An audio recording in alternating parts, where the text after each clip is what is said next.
Mo, Hi. don't talk to me like that. Don't do that to me. I think that right before the break, you should put you should put a hat on. I think it would look really cute if you When put I a hat on. can't do that because I won't be able to hear you. If I put No, these I said headphones after. on, No, after, like right after the break, like right before the break, you should just switch a hat. Just you see know, how it Monet, looks. what's gonna happen is during the break, I might. And you know what? I'm gonna, you don't have to do all this exposition. It's a hat, Monet. Let me tell you. So just so y'all know, this is how Oh extra. my God, Bob! No, You listen. This yeah, I'm why ruining the not- magic. I'm ruining the magic. My This is God. what it's like to You work with are Monet the Exchange. worst. We You're the worst. We do our podcast. If we have a guest, we bring them on. We do an interview with them, and then we go back and do our first part. So my headphones were dying. All right, because I like to keep it real. Monet, you know how you don't glue your wigs down. This is me keeping it real. This is me keeping it real. Okay. So my headphones were dying, so it was cutting in and out. So I put on these external headphones, and Monet is like these corded. Monet's doing the whole thing. Continuity, blah blah blah. Monet, it's a full break. No one's gonna fall over dead if I show up with a hat. Okay, guys. So we started the interview with Brooke Lynn Hytes, and Bob had this fucking hat on, and he had his wireless headphones. Okay, not this And then, fucking hat. It is a hat made by people of color. It's called Lack of Color. It is an Australian-based company. Are they people of color? You don't even fucking know. Fuck them niggas. I don't know. Okay, It's an Australian-based Fuck those company. niggers. Oh my God, Monica. Anyway, so then Bob had this hat on, and then like literally 3 minutes into the interview, he takes the hat off and puts these headphones. So then now we're recording this part now after the interview. So I'm just trying to do a casual thing for us to be like, Bob, Mona, you just put a hat on a little bit later. You're being fake and phony. You're not being real. Sibling Rivalry is real. Okay? See how your headphones ain't working? Now you better switch over to No. My headphones work. I just heard like a crack, and I'm like, oh my God, is someone breaking into my house? Do you ever feel like that? Okay, can I tell you, last night I was sleeping, and then like do you sleep with your doors open or your doors closed? I've always slept with the bedroom door closed. Really? Yeah. But like, what if something happens in the house? You don't even know what's going on.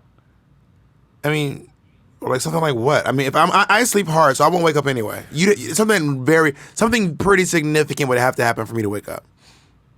You could walk into my door could be. You could walk into my house, into my bedroom, grab something and walk out, and I wouldn't know until I woke up. Oh, Bob, I have done that at 945 Amsterdam. I have literally done that. You're like, Monet, the door's unlocked. Just come in and take it. If I don't answer the phone, just get in the building and just come in my apartment and take it. Yeah, three times. I mean, you'd have to be making insane amounts of noise for me to wake up. I'm a very light sleeper, bitch. If that's why when I have dated folk before and they had to wake up, I'm like, just do the things. Don't try. I hate when people be walking around a room acting like they're being quiet. It's like, nigga, you loud as hell. So just do what you're doing. Just do what you're doing and get it done. As opposed to you taking, because you can get it done in 2 minutes and make all the noise, but then it's taking you 20 minutes.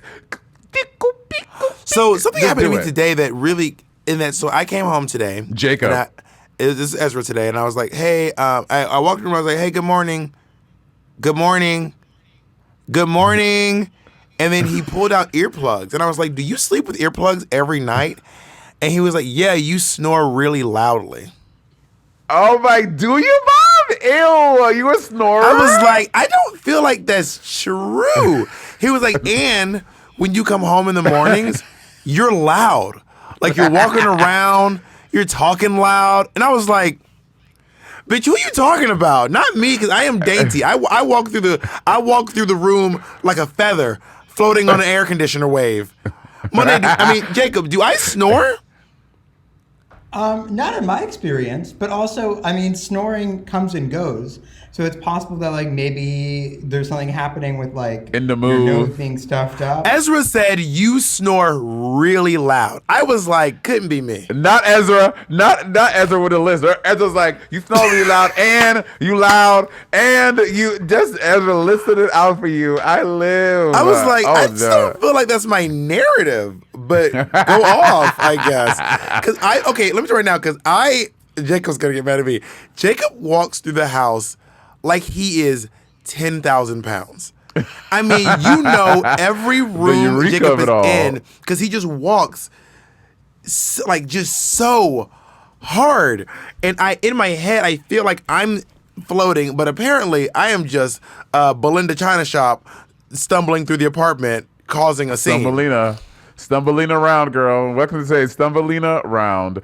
And now me and Jacob just bought a place above someone. So I'm like, I have not lived above someone in a very long. I haven't lived above someone like 8 years because Zach lives on the first floor, me and Ezra on the first floor, but now me and Jacob are above someone.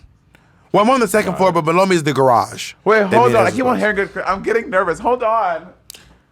This is like the beginning of a scary movie. It starts off with a podcast, and then Monet just falls in front of the camera, completely passed out. But listen, while Monet is gone, actually, I'm just gonna wait. Okay, I'm back. I just feel like someone's like trying to break into my home. Monet, there's a gate. I mean, it's not like the gate's unclimbable. Oh, I have my August lock. I can see if someone's opened. Bitch, no one is coming to your home. Also, can I tell you all recently, Monet was hanging out with some people, which we talk about later in the thing today, and Monet said, I'm going to call you in like 15 minutes. Oh my God. I called Monet over 24 hours later. Where were you? I went to your home. When I called you that time, I was literally outside your apartment. Were you really? Yes. I was well, at we your didn't gate. talk about that. No, because you said, I said, Monet, can I come over tonight? You said, yeah, you can, but I'm going to go to the gym first. I'll be home after 6. I came over at 6. Already wrong. Go ahead. Where am I wrong then? I said that because we spoke at like 1 o'clock. I was like, I'm going to the gym. And you said I'll be home now. after 6. No, I said I'll be home like after 4 is what I said because I'm spending 5 hours at the gym. Okay, well, 6:15 is after 4. So I was there after 4. So and then anyway, but Bob was coming to either drop something off or get something. We talked about something like that. I was there just to be in your presence, to hang out with you because I love. Also, look right now. Also, full tea, Monet is shady. I called Monet the other day and I was like, Monet, what are you doing? I'm going to go eat with Kim. What are you doing? Hanging out with Kim? Full stop. I said, I want to come. I get there. It is Kim, Naomi, Plastique, and Monet. All hanging out. Neither one of them texted me. Neither one of them called me. Neither one of them wanted me to know. I showed up, crashed the party. Monet did not tell Plastique, Kim, or Naomi that I was showing up. They were like, "What's I doing here?" I did. We're talking.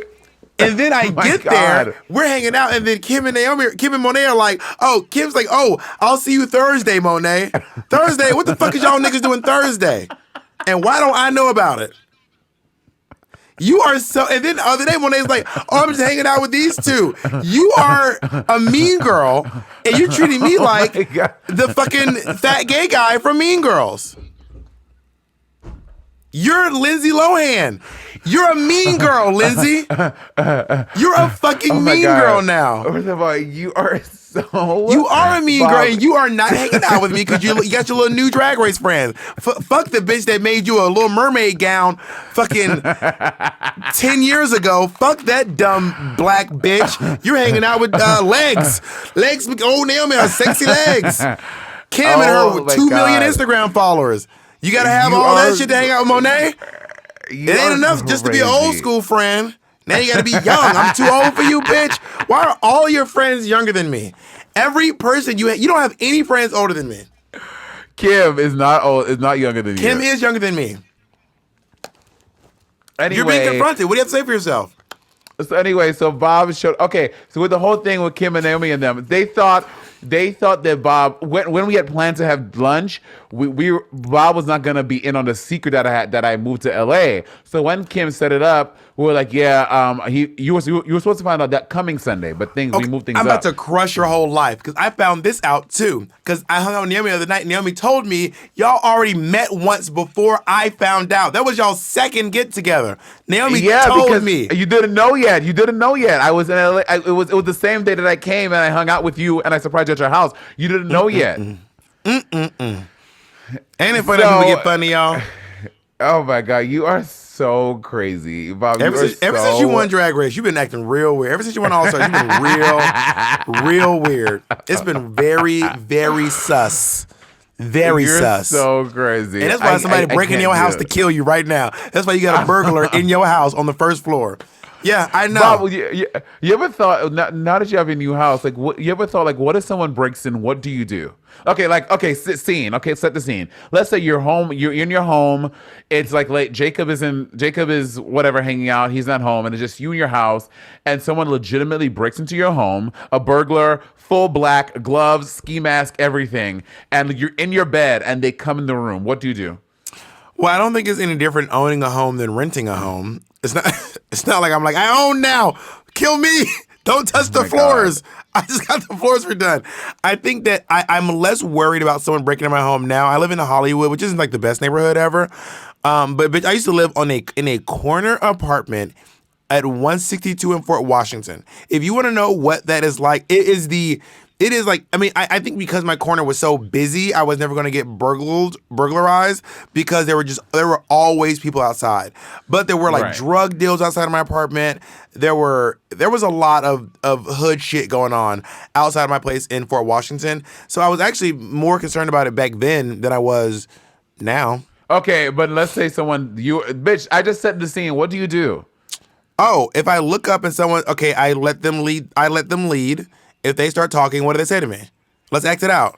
I wake up. Oh my God. I was like, where's all your money? I want all the money you have in here right now. Give me your money. I want your bank card. Give me everything you have. And they have a gun out. Okay, all right.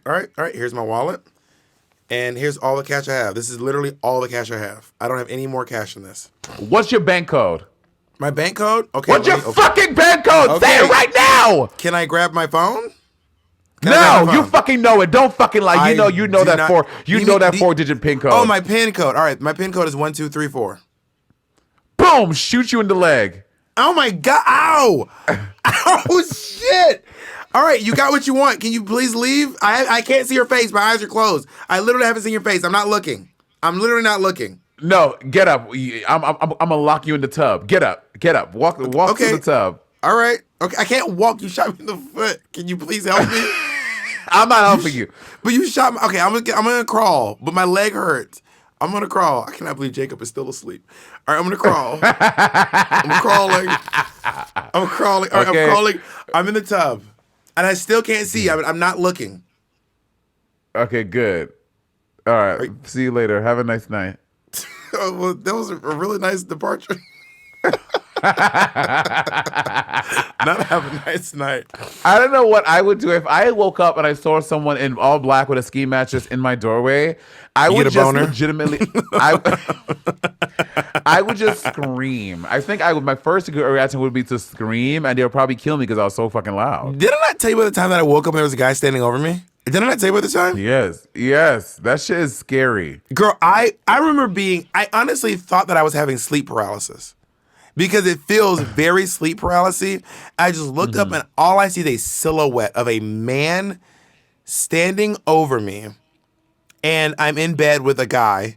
And it was his ex or his like hookup who was mad that he was in bed with me.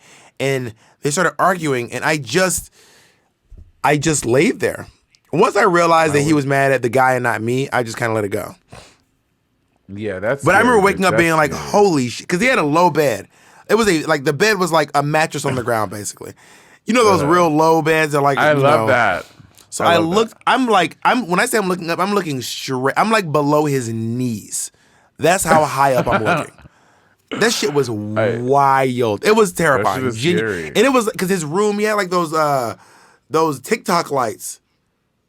So it was like all blue. The corners were blue, and then all I saw was this dark blue shadow looming over me. And he had an accent. He had a French accent. Ooh, that's hot. He's like, "You are a piece of shit. I cannot hot. fucking believe in you. You are the worst, motherfucker." You know, it wasn't hot in the moment. In the moment, it was terrifying. Then he pulled his foreskin out and choked you with it. Exactly. Speaking of foreskin, after this, we're going to be talking shut up! We're going to be talking to the amazing Miss Brooke Lynn Hytes, one of the judges on RuPaul's Drag Race Canada, a former Miss Continental, a finalist on RuPaul's Drag Race, and we are very excited to have her. Yes, ma'am. All right, ladies and gentlemen, Wee's back, and we have a legendary queen in the house. I love Not this woman. Wheeze. What is this vernacular? Wheeze is back. What is this runaway slave talk you doing? Well, it's I'm recoining it. I'm calling it a slave swag, and it's the way that I talk. So Well, you're really making our Canadian guests very uncomfortable. Ladies and gentlemen, welcome the fabulous, the gorgeous, the delicious Miss Brooke Lynn Hytes. Hi, hello. Thank you for having me. It is an honor and a pleasure and a privilege to be here. Oh, Brooke Lynn Hytes is really trying to sell it. Brooke Lynn Hytes is wearing stars and stripes. I'm just like, I'm American. I swear. Well, I have to say, I'm very happy to be in America right now and not Canada because they're handling COVID so much better down here. Oh my God, Really? I heard that. So I'm in America? this thing. I'm in this thing for the production for this thing, and Oh yeah. By the way, if you're just doing this podcast, Monet is very obscure about projects. I always say Monet's like, I'm doing a thing, but I can't tell you. It's an undisclosed location, but it's like I can't tell you what it is. But it's like a part, and it's like a thing, but no one can know. But it's a thing. So there's things. Anyway, Bitch, don't even mention it. The production company is in Toronto, and we were having like a meeting the other day. And You said too much. And they were like, we're going to lockdown again. I was like, what do you mean you're going to lockdown again? I was like, Canada normally has their shit together. Canada is normally looking down at America, like the U.S., like, y'all dumb motherfuckers. We figured it all out. But this time, Canada is a little fucked up. It's fucked up. It's ridiculous. Like, there are no vaccines. Like, there are just not enough vaccines for everybody. And I think Ontario has been in lockdown since November. That is Wow. wild. I can't imagine. I cannot So imagine. right now, the country of Canada has 7,600 new cases, about that many a day. They're on an up spike right now. Granted, Canada is about 10% of the United States population. So let's see where the U.S. is. Girl, have you seen how Australia's doing? Oh, they are open. Great. I mean, girl, they get like less than 20 cases a day. Yeah, it's ridiculous. Bitch.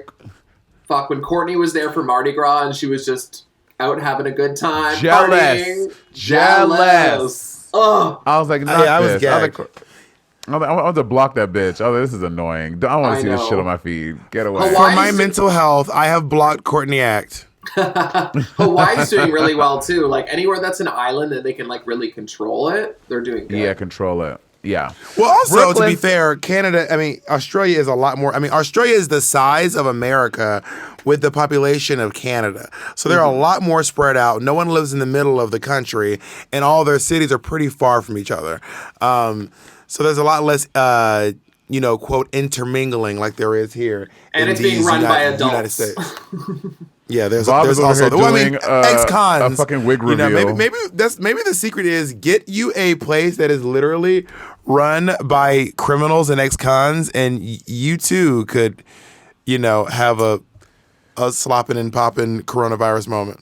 I mean, But enough about Staten Island. Anyway, Brooklyn. So, Brooklyn, I have to say, before Drag Race, before I was on Drag Race, before Bob, anyone was on Drag Race, I would see you, like, you were a popular queen, like, in the world. Like, people knew of you because you were such a great performer. And obviously, Drag Race happens, you fuck it up, and now you host your own motherfucking franchise of Drag Race. What a wild fucking ride. it's crazy. I still can't believe it all, honestly. Like it just hasn't really computed. Like none of it really has sunken in for me yet. Like I haven't taken a moment to like sit there and just kind of realize what's happened. But yeah, it's been crazy. Kind of like Monet's chair into the ground. It hasn't sunken in. No, I'm kidding. Oh. That was a good joke. No one is No, laughing. that was a good one. No, that was a pretty good one. I'm pretty proud of that. If you thought that was a good one, comment below. I think I was telling one day before that I think I'm still kind of mad that you're not the main host of the show, but that's just my humble opinion. I feel like it should be like in my head I was like, when there is a person telling me to lip sync for my life, I would like for it to be a drag queen. Nothing against Tom Green. Nothing against Tom Green. But if Tom Green was like lip sync for us, I'd be like, nigga, you lip sync for your fucking life. My butt is on a plant. My butt is on a plant. Nigga, you fucking lip sync. This is the Tom my Green goodness. show, not the Green Tom show.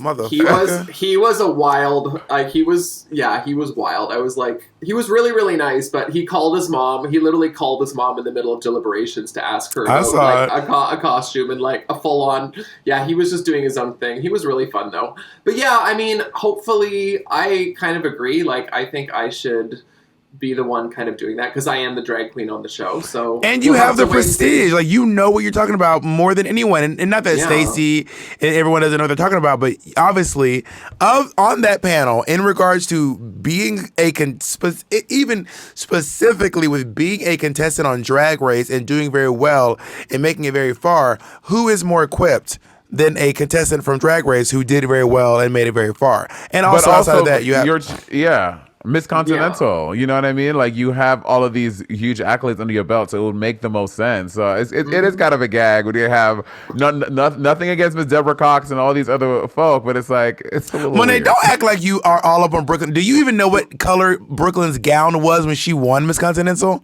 Or are you just a faux fan? What color was it? What color was it, bitch? Calm down, I'm getting there. It was fuchsia. Googling. She's Googling. It was. I'm pretty sure it was red. That was fuchsia. That was your step down red? You did some red. The step down was red. My bad. Wow, my bad. Bob. Yeah, not trying to drag me. You don't even fucking know the facts you talk about, you dumb bitch. No, she did this like sheer moment before everyone was doing noodle illusions, before everyone looked like noodles. She did this, her step that was like beautiful. I remember taking that fucking picture to people being like, make it. And they were like, oh yeah, I'll make that this much. And I was like, I'll wait. Never mind. Yeah. That gown was... I actually brought that gown to Drag Race with me. That was supposed to be like my finale eleganza gown, like the final runway, but I just had a feeling I was going to be lip syncing. You know when you're like, Oh yeah. I had a feeling, and so I wore that stupid white ballerina tutu, which I hated. But I was like, if I'm gonna lip sync, like I can't lip sync in that dress. It's literally like non-stretch. Like the song was Pride a Deeper Love. I was like, I have to wear something I can move in. So and a lot of people don't know, Brooke Lynn Hytes is not tiny. You are, how tall are you? What do you mean? I am a dainty, delicate 6'3". Yeah, but you make it look like 6'2". Like Brooklyn Hytes is taller than me, and I'm tall. I'm one of those folks. Do you have this experience? Because Evie is tall as well. Mm-hmm. So when people see you next to Evie, they're used to seeing you and comparing you and being like, oh, they must be average height because they're side by. I get that with me and Naomi and Kim. We're all 6'2", 6'3", and folks are like, oh my God, people when they see me, they always say, you're so tall, or sometimes they say you're so big. And I'm like, watch your motherfucking words when you talk to me. Right. I always forget how tall Kimchi is. Every time I see her, I'm like, oh, I forget. Every time. Size. Bitch, I gag every time I see her. I'm like, oh yeah, Kim, you're so tall. Yeah. And I mean, Naomi looks tall. I was gagged to find out that Simone was like 6 foot tall. Yeah. I met her like a couple weeks ago, and I was like, oh, because I thought you were just like tiny for some reason. Yeah. Like, just short. But yeah, she's tall.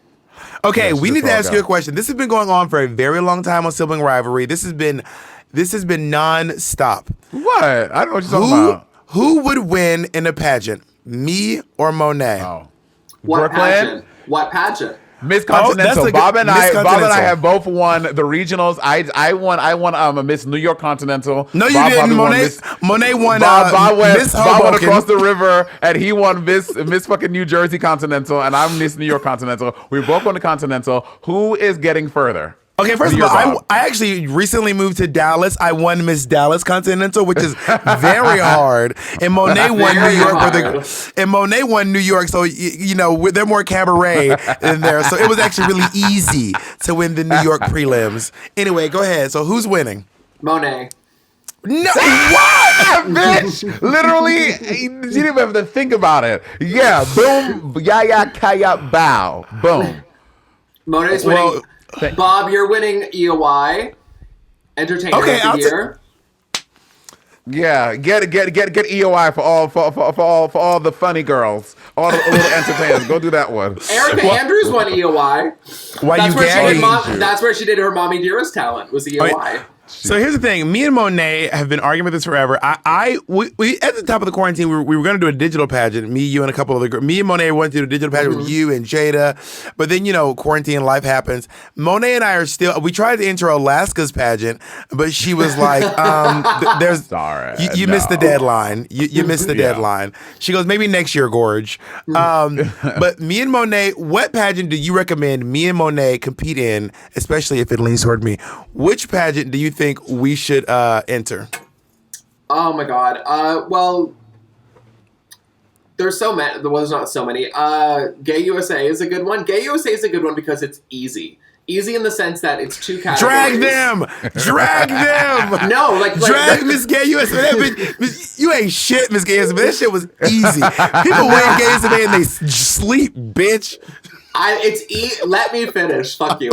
It's easy in the sense that there's interview, which I think there's interview, but then the night of the pageant, the only categories you have are evening gown and talent. Well, so you want the easiest pageant in the world, which me and Monet have both competed in and lost. Actually, I didn't compete in it. I competed in the other. Anyway, Miss Fire Island. Miss Fire Island is one category. Girl, it's so easy. You walk in a gown. It's a rep. That's it? I think there might be swimwear and there's swimwear and daywear. Daywear. No, daywear Not and daywear. Evening gown. Just those two. Daywear. But everyone does swimsuits because it's on Fire Island. So daywear ends up being swimsuits. No, that's not true. Tina Burner did a whole thing where she was like a firehouse. Did she win? Yes, she win? Tina Burner won. No, because you're thinking that's not because the year that she lost, she did the Girl on Fire. Tina Burner came out and she did like a Katniss Everdeen theme, and she lost that year, she won the next one. So if you want to win 2 categories, day wear, evening wear, you don't answer questions, you don't do talent. All you do is walk across the pool. You walk across the pool and then they crown it. I mean, the prize package is I think the prize package is $1,000. So it's a lot smaller than some of the other ones. And am I correct in assuming that like when you win, like I think Miss Continental was like $10K at one point, they give you 5 and then give you another 5 when you step down? Is that how that works? No, you get like 5. It depends. I think it changes every year, honestly. Like you just get what you get. Like there's if you notice, honestly, for Continental, they don't advertise prize money. So you never know what the prize package is. I think I got 5 the night I won. And then I think I got maybe another 1,000 when I stepped down. So, got it. I mean, it's not a lot of money. The pageant, the prestige of I'm Miss It's Continental about the prestige, I think EOY is 10K. That's the highest of like the national. Oh, I'm doing that one too then. Yeah, but I'm gonna win that one. Did you not hear, Brooklyn? I'm winning EOY. Did you not? Don't even waste your time, honey. I'm over swimsuit category in pageants though. I think it's so like it's just a fucking leotard. I think they should do like Miss Black Universe, Miss Black America. They do sportswear, which I think is just so much more interesting. And like I wish Continental and like. Continental's really the only pageant actually that still does swimwear that I can. So we've had 3 Miss Continental winners on Drag Race. Monet, can you name them? Yes, Brooke Lynn Hytes. Okay. We have had I love quizzing Monet because especially stuff I know. We've had Brooke Lynn Hytes, Naisha Lopez, and Roxy Andrews won Miss Continental Plus. Roxy. Yeah. It's the Roxy erasure for me. Monet. I love Roxy. Can I just tell you, Roxy just has this thing like whenever she posts, whenever I happen to be in Florida and I see her, she is just such an effort. I don't even know what she is. She just has literally the definition to me of je ne sais quoi. Like she just is so effortless and her body's so beautiful and she's just so majestical to watch. I love Roxy Andrews. She's my favorite drag queen. I always say she's that. Brilliant. She's like a one-stop shop. She does it all herself, or she can do it all herself, and she's just fucking painted. Like she's old school. And when I drag, say she does it, and we say she does it all, we mean literally everything. We did the Christmas tour together, and Roxy drove herself. I'm not kidding. Everyone was on the tour bus, and Roxy drove herself to every gig. She was like, "I'm good," and she just drove. She would not get in the car with us. In her fucking BMW. She wouldn't get on the bus with us. I said, not driving yourself when we have a ride. It's the flex for me. For me. Yeah. She's hysterical. I want to go back a little bit, back to Canada's Drag Race. So talk us through. So you're like doing your own thing, and do you get an email? Are they reaching out to your agents? You're like, how do they come at you for Canada's Drag Race, and what is your immediate reaction? I honestly don't remember. I don't remember when I found out. I know right after we filmed our season, or like 2 months afterwards. So it was in the summer of 2018. I was in the World of Wonder offices, and we were talking about like me doing a WoW Presents Plus show. And I was like, you know what? I would love it if there was like one day maybe like a Canada's Drag Race, and like if I could make a cameo on it or something, like something stupid like that. And You heard like, it here. Brooklyn created Canada's Drag Race. Brooklyn invented Canada's Drag Race. It was already in the works, but obviously they didn't tell me that. So cut to like, I think it was like a week after the finale or something, or like around finale time. And I think one of my agents called me up and was like, so they're doing a Canada's Drag Race and they want you to be a judge, like a permanent judge. That's I was just like gagged. I couldn't believe it. I was like, are you fucking kidding me? Because after the show, you're like, okay, well, I didn't win, so what the fuck am I going to do now? Yeah, well, Bob, you don't know what that's like. But like your first time after tell me more. Tell me more. Your first time after the show, you don't like, I was like, shit, well, how, like, I guess I'll go back to All Stars. Like, what am I going to do? And then this just kind of landed in my lap. And well, this is actually really exciting. We're excited to announce that Monet will be one of the judges of St. Lucia's Drag Race. I'm so excited. When St. Lucia's Drag Race pops off, Monet is going to walk out there in that stunning gown. Yes! Oh, I would live. I'm hoping, like, in later seasons when COVID isn't a thing, I really want to have other Drag Race girls on the panel. That's something that'd be amazing. Like, it needs to happen. Like, honestly. And, like, everybody would jump at doing that. Oh, yeah. Yeah, totally. So when they said that they were doing Australia's Drag Race, I tweeted out, I was like, I'm available right? to host Australia's Drag Race. And RuPaul was like, I'm good. Right now, RuPaul is the only person who like show franchise, and she hosts in more than one country. Tyra Banks like, I'm just doing America. I'm not traveling around. Yeah. RuPaul is like, RuPaul will do Drag Race Mars if they have Martians up there. And here's my question: when do you think because I had this idea? I was like, I think RuPaul will keep doing drag until she doesn't look good in a dress. Like, until she's just like, I think we will have to pry Drag Race out of RuPaul's cold, dead hands before she gives it up. She will come down that motherfucker in a jazzy. Before she will come down the runway on a hover round before she stops lifting that arm up to say, may the best, drag queen win. Yeah. Yeah. I don't think she's planning on stopping anytime soon. I mean, why would she? But she also looks really good lately. I mean, I'm not saying Mama didn't see Dr. Zizmore, but all I'm saying is if you look at the break from Drag Race UK, right after the break, Miss RuPaul looked amazing. She looks incredible, and her team really does a good job on her. Like, Raven has really figured out that mug, and Curtis doing her wigs. For sure. Like, she just looks correct. She looks beautiful, and whatever filters they have on her, I do. Yeah, I've started. I have a team that I'm going to be working with. Can you shout them out, or is it a secret? Is it not ready to be released? I don't think I can say anything yet, but I'm really excited. To like, because I mean, season 1 was fine. It just like there's just a lot of shit. It was a very season 1 thing with the lighting and a lot of things, and I'm just ready. Yeah, me and Monet have notes. No, I'm kidding. No, trust me, I was taking notes on myself. I was like, No, we don't have notes. Did you do your makeup for season 1? I did. Yeah, I did my makeup for season 1, and I was still wearing those horrible lace front eyebrows, which I'm so mad at myself for. I'm gonna get into them. Wait. You stopped doing them? Because we want to start. I want to start. I want to start doing them. I mean, the thing is, Plastique does them, and they look gorgeous on Plastique. And then I tried them, and I thought I looked like the one, and I fucking, like, looking back now, I was like, what the fuck was I thinking? They just didn't look good on me. You were the two. Well, so I was obsessed with. So Monet was part of this journey. I was like making my own ventilator. I was making my own eyebrows, but bitch, I was making full on Eugene Levy, Schitt's Creek, these caterpillar ass thick eyebrows.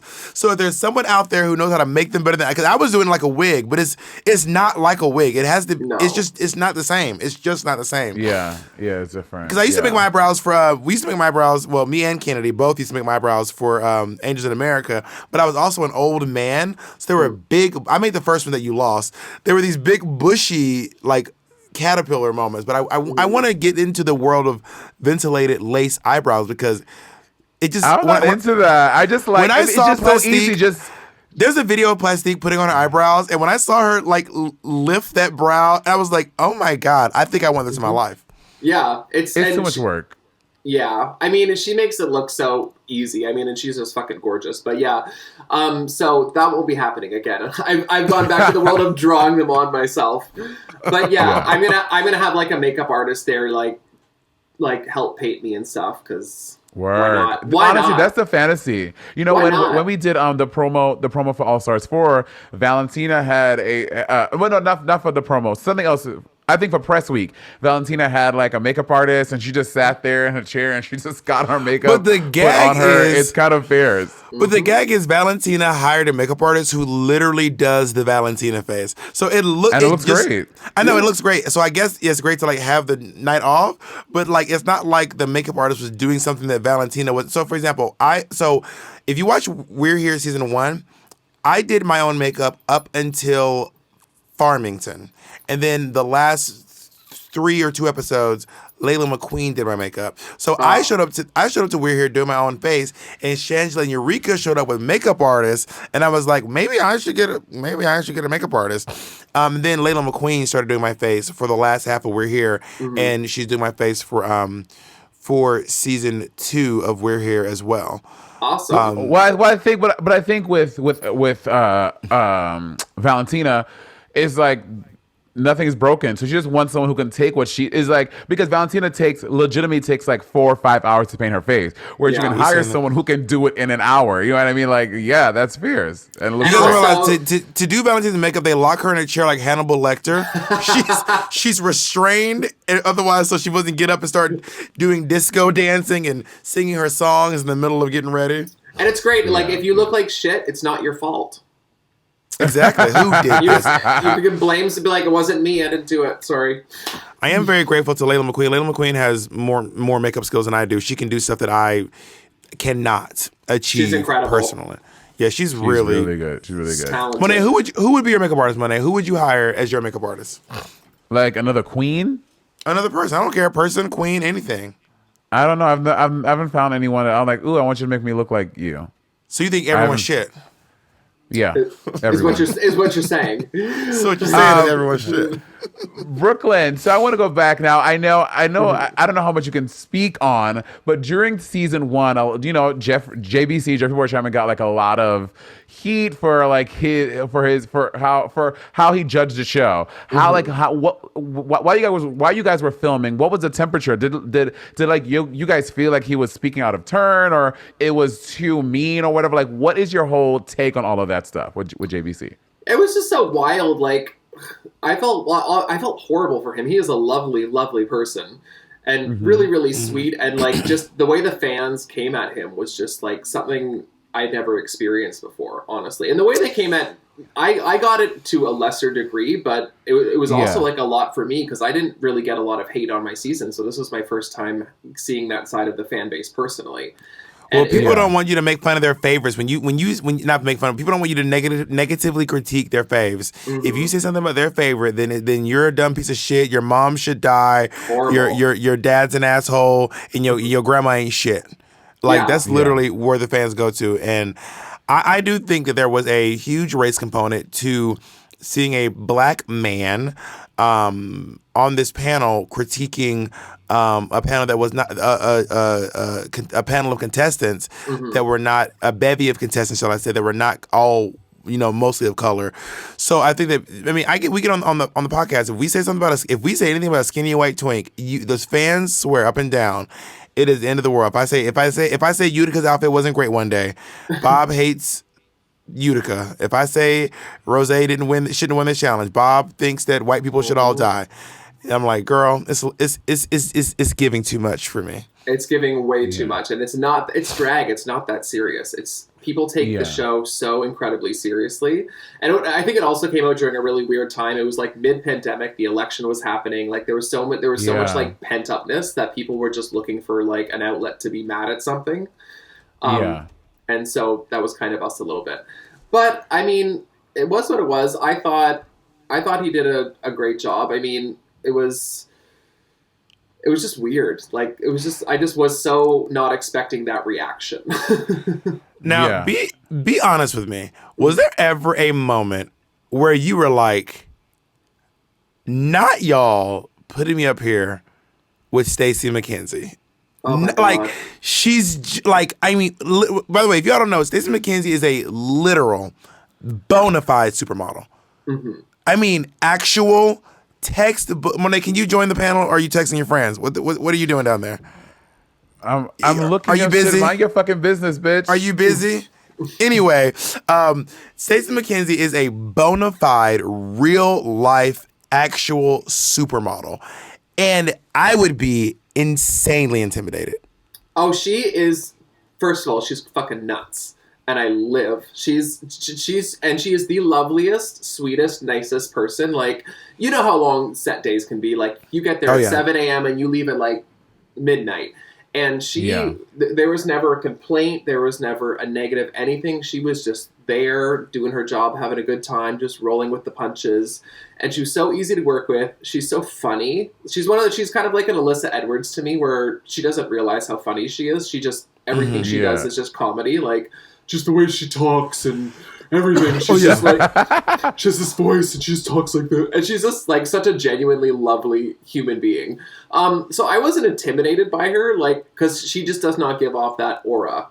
I was intimidated watching her do her runway walk, because like I would always make her go last so I could watch her. And her runway walk is just like, oh, she's just brilliant. She's so brilliant. And she gave really good critiques too. And she was, I love watching the lip syncs back and watching her watch the lip syncs, because she is getting so into it. She's like grabbing me and like, I don't know. She was just so funny. I'm so excited to work with her again. You know what tickles me? The voting. The voting tickles me. I don't know why. Because it's like y'all are passing notes. Oh yeah, the notes. Are we keeping that for season 2? I have no idea. I would legitimately draw penises on mine and just hand them over. Those little notes. I was like, not passing notes, folding it, sliding it over. I know. That's so funny. Not penises. Yeah. I mean, I think, because listen, I feel like it should be American Idol style, where they full on just say to you, like, you know which judge picks you. On American Got Talent, they're like, no, not for me, dog. But here they're like, we don't know who said what, but we do know you got eliminated. Yeah. I mean, I think there will be some changes for season 2 for sure. I don't really know what they're going to be yet, but I think I don't think the note thing will be happening again, but it might be. Who knows? So I would tell you, Mike. So from my experience on Drag Race, a lot of there's 2 camps of queens. There are queens who are like, it was production, and there are queens who are like, I said what I said.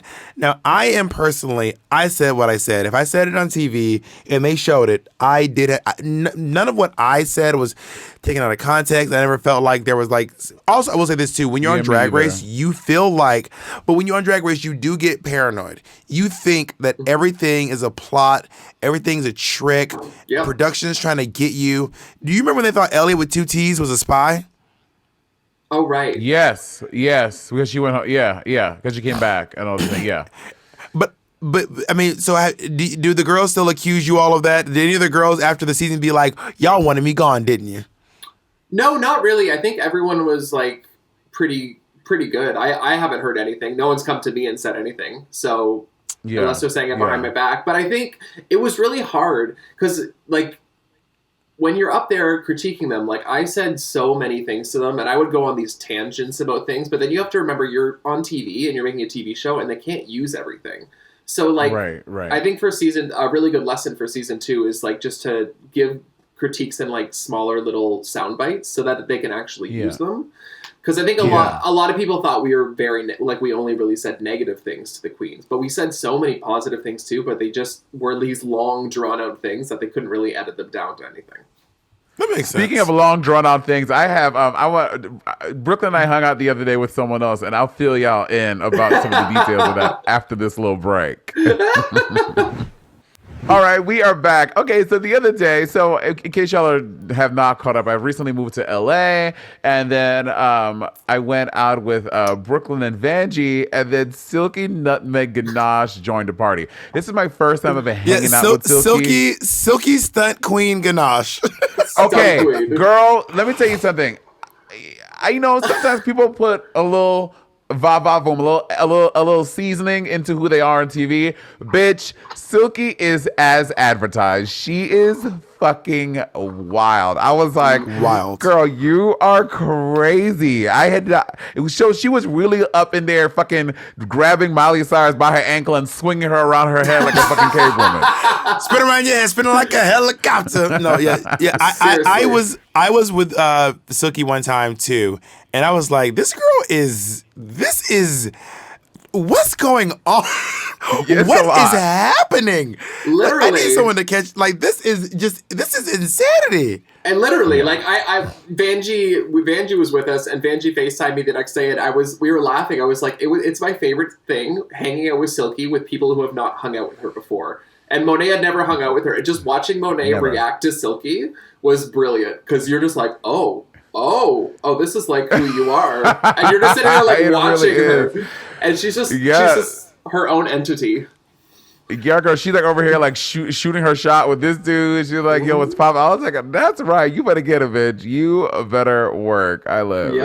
It was fun. I think one of the things that really got me together with Silky, we were sitting there, we were watching an episode of Drag Race, and they had just finished up the soda commercials. Mm-hmm. And then Silky wanted everyone to like hear her commercial. So Silky flat out turned to the room and said, "Everybody look at me." And something about someone saying, "Everybody look at me." Mm-hmm. I don't know why that tickled me so hard. Everyone, do you remember this, Brooklyn? Yeah. Everyone look at me. She was and everyone turned around and looked at her, and she sat there, and she, off the cuff, gave a whole commercial, her own soda commercial, just off the top of her head. I live. Go off? Go off, work. But she was... Brooke, yeah. Brooke, how was your, because you recently moved to LA about a year ago. Mm-hmm. How was your love life? Before we talk about that, because I was talking about you live in LA, are we allowed to say that you live in Bianca's old apartment? Yeah, that's so interesting to me.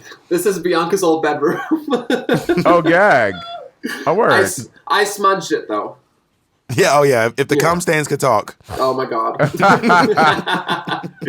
But yeah, I moved to LA a year ago now, which is crazy. I can't believe it's been a year. I was living in Nashville when like the pandemic hit, and I was like, there is no way in hell I'm staying here for a year of quarantine, like not being able to leave Nashville. I was like, that's not happening. And Bianca was moving out to her house, so it kind of just worked out.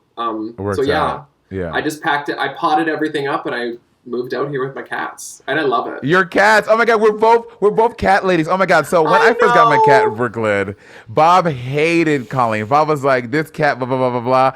Now Bob fully loves Colleen. The other day, Bob was like, "Colleen's a cool cat. I like her." No, I was not talking to you. I was talking to Colleen. You keep acting like I was talking to you. Me and Colleen were having a chat because I had some interactions with some very bad cats, some very violent cats, some very nefarious cats. And I said, Colleen, I want you to know I met some cats recently who were everything I was told cats are. Mm-hmm. And they were very, very rude, very nasty, very mean. But you're a sweet young lady. And I just want you to know that. A sweet young lady. And one day was like, huh? I was like, I wasn't talking to you. I was talking to Colleen. And my cats are very, very sweet and loving. Like, they're just like basically dogs. They just want to be petted. They are though. Bob, I tell him that's Bobby hates that. He's like, Monet, everyone with cats always says that they're like dogs. It like drives him crazy. Your cat is not like a dog. Your dog is like a dog. They're basically dogs. They're Then, bitch, get a dog. Get a dog, then, bitch. I just don't have to walk them. They're really mad at me right now because I just got them nail covers. I just Oh my god, I want to get those. I know, they're these little, it's like literally press-on nails for your cat so they don't scratch everything. So I just got the red sparkly nail covers and they hate me. But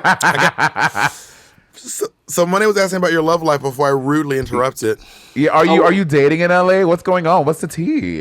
yeah, I am sort of like dating. I've gone on a few dates here and there. I was seeing someone for a couple months in the summer, but we broke up. And now we're just like really good friends. So it's kind of hard to do during a pandemic though. Like, Right. Well, so if you want to get dicked down by Brooke Lynn Hytes, what is the best course of action? How can someone get on your radar? How does someone, is it sliding into the DMs? Is it seeing you out in public? Is it at a meet and greet? How can someone woo Ms. Hytes? Well, I like people who take action. So if you want something to happen, slide into the DMs, or if you see me out in public, start up a conversation, and if I'm interested, I will let you know. I hate when I have to do all the work. Don't make me do all the work. Like, don't make me do all the work. I like it. Like, one of the guys I went on a date with recently, I met him at Beaches. They were sitting at the table beside us, so we were kind of like chit-chatting. And what is Beaches? Beaches is a bar it's in WeHo. Can you let Brooklyn answer, Monet? Jesus Christ. I'm sorry. I just went. That's why I literally just went with Brooklyn the other day. So I'm like, it's I Monet's feel like favorite spot. It's her hangout. But yeah, no, and we were just chit chatting, and then he was getting up to leave, and he's like, "Hey, can I get your number?" And I was just like, that was so sexy to me because nobody ever asks that. I feel like nobody ever was like, "Hey, can I get your number?" And I was like, "Absolutely, you can." How forward is too forward? Oh, that's a good question. Yeah. Like if someone's like, you were very sexy, and I'm trying to go home tonight. I mean, well, it all depends on the person, and it just depends on if they're able to read the signs. Like, if I'm interested, I'm going to make it, like, I'm going to let you know I'm interested. I'm going to flirt. But it's when people don't pick up on signals and stuff, and then they try to be really forward, and you're like, no, I'm okay. Read the room. Read the room. Read the room. It's all about that. Very bad. You see, I'm always nervous about the DM thing because when guys like are super into my drag career and all that stuff, because again, I don't mind if a partner or boyfriend is, but when you're like, okay, because again, Bob, I've told a story on the podcast before. The first times I ever went to Northern Ireland, I went to Belfast, and this guy we met, and I thought he would just want. I knew he knew who I was, but literally the entire time he was asking me about RuPaul, about Miss Cracker's wigs, about the Vixen this, about what Eureka. I was like, no. This is not what this is for, bitch. I'll put your dick in my mouth. Take your dick out of your pants and put it in my throat. Seriously, that is rule number one. If anybody's listening and you want to hook up with a Rue girl, don't bring up the show. Don't talk about the show. Like, nothing. That is the biggest turnoff. Like, when people start asking questions about everything, like, no. Never. What I like is this is what I like when someone says, "Just so you know, I do know who you are." I'm just gonna say don't act like you don't know who I am. That is I like so that. weird. No, act like you don't know who I am. I like that. Okay, first of all, for me, I love when they legitimately don't know who you are. That's my best. Yes. I'm like, oh yes, you have no clue who I am. I love it. For me, dating someone who acts like they don't know who you are is a relationship that is centered around dishonesty. Dating. It's not dating. It's just if we're just fucking. If we're dating, that's different. If we're just fucking one time, I don't need you to tell. I don't care if you know who I am. But if we're dating, obviously, yes, of course. We were talking about dating, but also like, even in terms of fucking, if someone just says, "Just so you know, I do know who you are. We can move on from this now." Not like I know who you are. Let's have a chat. But it's like just so you know, I am aware. Now we can move on. That makes it easier to communicate with people, to hook up, to talk. Monet, I'm not knocking Monet's anonymous sex through a glory hole wall. Have at it. But I'm just saying I like honesty in my connections. I like a little honesty. Yeah. I don't want this to be an acting challenge. You know what I mean? Please no. Where you acting like you don't know who the fuck I am. We're all like we're doing an improv challenge, and we're trying to not spot the secret word, and you have to do a whole improv challenge around not saying the secret word, but no one knows what the secret word is. Like, Yeah. bitch, you can listen. A prerequisite for getting in bed with me is not you can have cable, watch Viacom, and we can still get in bed as long as it's not weird. Don't be weird about it. Yeah, like I guess you can acknowledge it. I just don't want to talk about it. Yeah. Is dating this is what I found out about Brooklyn. Brooklyn used to live in New York. So Brooklyn, where in New York did you live? Were you Wait, what? Were you Yes, were you in were you in Do or Die Bed-Stuy or were you in Midtown? I moved there probably I lived there 2008 to 2012. We were there the same. That's when I moved. I moved to New York in 2008. This is crazy. Oh, that's nuts. Yeah, that's when I was dancing for Ballet Trocadero, so I was based out of New York. I lived the first 2 years, I lived across from the Hotel Chelsea on 23rd and 8th with well, it's not as fancy as it sounds. The apartment was beautiful, but I was living with like a friend of a friend of a friend, and she was this like crazy old like New Yorker who had been there for like 30 years. It was a 1-bedroom apartment. I would sleep on her couch, like because I was gone all the time on tour, so I would just come home. I would crash on her couch or like in her bed, and she was awesome. She was just like this literally insane old lady. And then the next 2 years, I lived on 95th and Central Park West in Summons Brownstone. I rented a room there. Bitch, you were like 10 blocks from where I used to live. I used to live at 106 in Amsterdam. Work. We lived near each other for probably 2 years. That is so wild to me. Were you doing drag y'all were probably on the same grinder grid. Probably. Yeah. You probably blocked me a long time ago. No, I have you saved on Grindr. Oh, so you know where I am? Because yes, I saw you. Last time you were in Nashville or we were somewhere, and you popped up on my Grindr, and I was like, "Hey, girl!" And then I literally starred you, and every time I re-download it, you're in my favorites. And I have a few queens starred too, so I can be like, "Well, wow, Brooklyn hasn't been touring in a while. She's been on the grid." I love it. I was like, "Oh, Bob's 4,000 miles away right now. That's great." Work. I live. That is wild. Yeah, that's so crazy that you and I were in the because I started doing drag in 2009. Okay. But it was pretty crunchy until like 2021. Oh, 2020. I'm about to say 2021. Literally, I get so mad when I see these fucking like Gigi Good and Simone and Aquarian, all these little fucking 19-year-old bitches, and they're just flawless. I'm like, how old are you? I'm 35. I'm like, if you saw what I look like, even 4 years ago in drag, like I was going back in my Instagram just deleting shit. I deleted like 3,000 pictures because I was like, I was busted. But the best part was, you could not tell me shit. Like, I was the most gorgeous thing I had ever seen in my entire life. What year did you win Continental? 2014. Can I tell you a gag? Monet's not going to remember this, but I was trying to explain to Monet Miss Continental. I don't know if this is on the podcast or not. We were talking about Miss Continental, and Monet was either confused that a Canadian could win or couldn't understand why Europeans weren't allowed to compete. And I said, Monet, it's the continent. Mm-hmm. It's the continent of North America. I don't think that's true. I remember you were like, why can't British girls? I was like, because Money, they're not on the same continent. But they can now.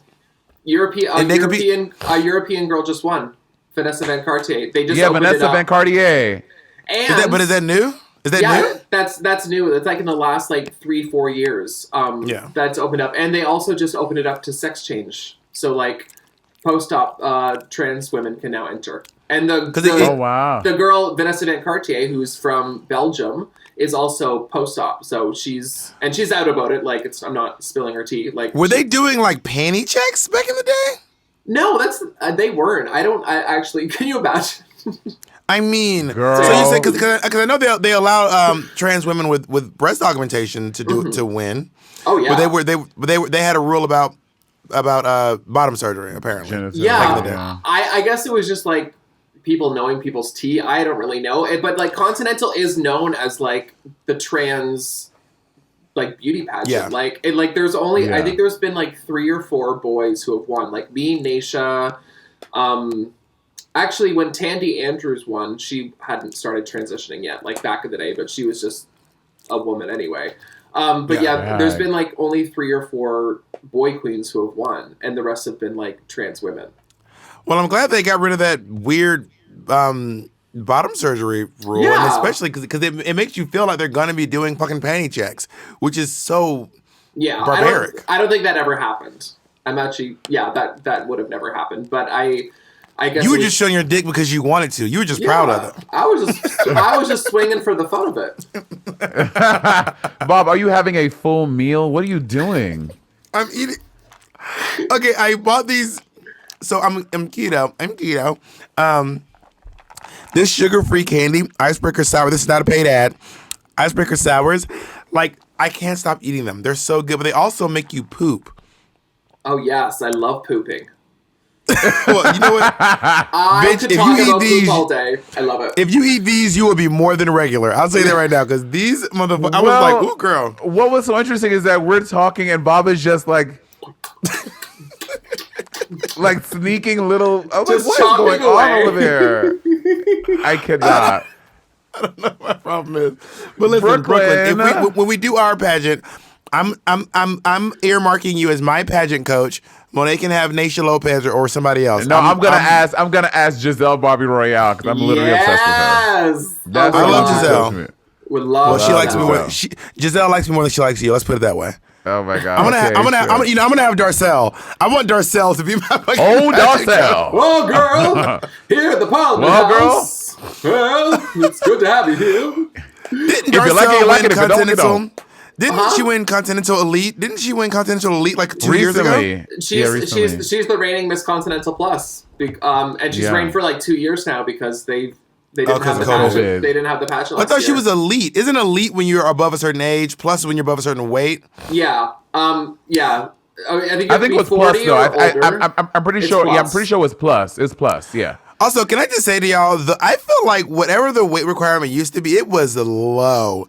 At one point, one of the pageants, to be plus, you had to be over 200 pounds. I was like, bitch. It's 225 for plus. Well, bitch, So sign Bob, me so up. you're so about to say, so you're still in the running, baby. Monet, let's just say me and you both will be good, okay? let's just say we and yes, I am eating more of my sours. I gotta put them away. Brooklyn, this has been such a fucking joy. Thank you so much for coming and joining us here on Sibling Rivalry for the debauchery. I love it. Thank you for having me. This is a dream come true. Wait! Before we leave, can you? I don't know if you can because I haven't seen it announced anywhere. Can you give? Are there any dates for season 2 yet, or no? That it'll come down to later. Yeah, Got that's it. all. Okay. That's all coming down the pipeline at some point. Cool. Perfect. Yeah. Thank you for being here, sis. All right, so tune in later for more of Brooklyn's Pipeline. The Brooklyn Access Pipeline. You can find me at B Hytes on social media, B Hytes1 on Twitter. I don't even know what the fuck my TikTok is. Not 12 different names. B Heights, B Lynn Heights 2. There that. Someone took B B Hytes on Lynn Twitter. H. Someone literally B Lynn took, H.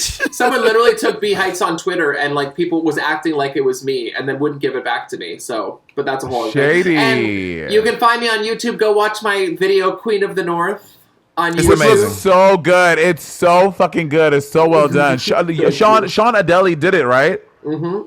He's incredible. I Y'all, love Sean. Brooklyn Heights built a castle. It's Sean Adeli everything. built me a castle. I just sat there. I was on a green screen. I know. It's so good. So good. So well Thank you, done. Yeah. I loved it. Well, thank you so much for joining us, and we'll see you all, or hear you all next week. Peace. Bye. Peace.